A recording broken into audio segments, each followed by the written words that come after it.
Dinesh Gundu Rao, All India Congress Committee in charge of Tamil Nadu, is joining us on the show. Mr. Gundu Rao, appreciate you speaking with us. The first question I want to ask you is, well, the exit polls have predicted a hung house in Karnataka. What is your assessment after the exit polls? Is it going to go the Congress way? No, I don't think exit polls have predicted a hung assembly. Some have predicted a clear majority for Congress. Some are predicting a hung assembly with Congress as the number one party. And some are also projecting BJP as getting an absolute majority.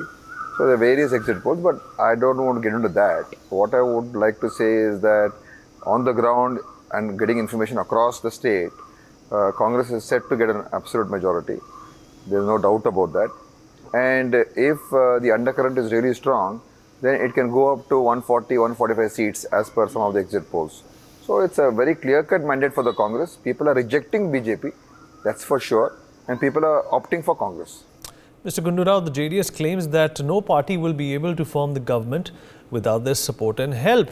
Will you be willing to join hands with the JDS if it comes to be?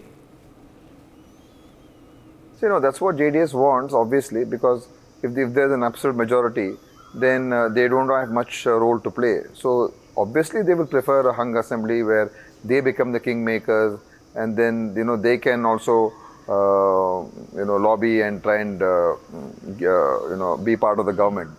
So, I think that is what they will want.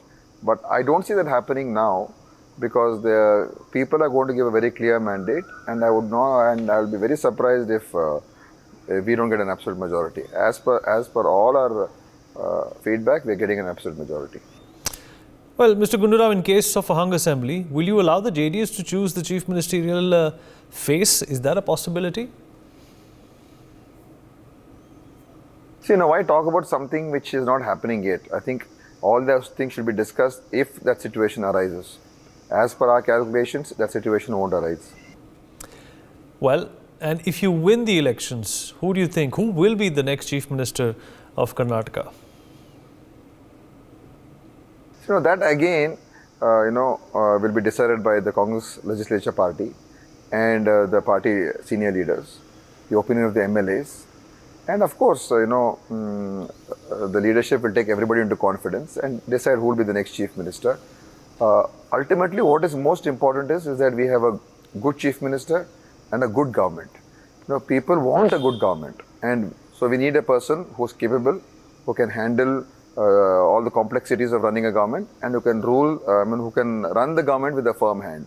So I think that is what is most important, and that should be the priority. Not who becomes, but what kind of a government we give. Right. Well, did the Congress do enough, Mr. Gundu Rao, to counter Prime Minister Modi's presence in Karnataka of late?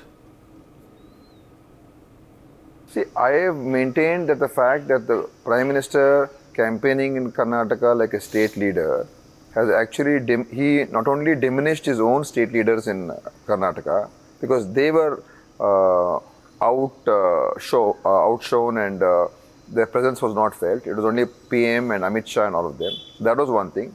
Second thing is his presence over here like a state leader actually demeaned his own personality, and he's ended up actually helping the Congress, and the presence of the Prime Minister actually has benefited the Congress party.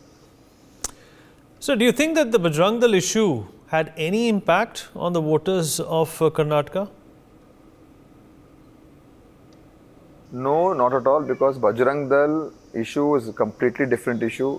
It is an issue concerning law and order and criminality and organizations which support such criminal acts. So whether it's Bajrang Dal, whether it's PFI or any such organizations, the Congress party has said will take strong action. So how is that connected? It's for the good of the state. So I don't see that actually being a negative factor for us. Do you think that the entry of Lingayats and Lingayat leaders from the BJP will help the Congress in any way? See, all this has been spoken about. Ultimately, the BJP shot itself in its own foot by discarding Jagdish Shettar and Lakshman Savdi. And because they are tall leaders of reputation and have got vast experience, and them coming and joining Congress boosted the Congress party also. And also it showed that with what scant respect the BJP top leadership have treated these Lingayat leaders.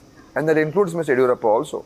So, somewhere I feel the community, the Lingayat community also is hurt by the way BJP has behaved, and that will have definitely an impact in the elections. Mr. Gundurao, did the Congress do enough to present a progressive plan for Karnataka's future? That's what's needed.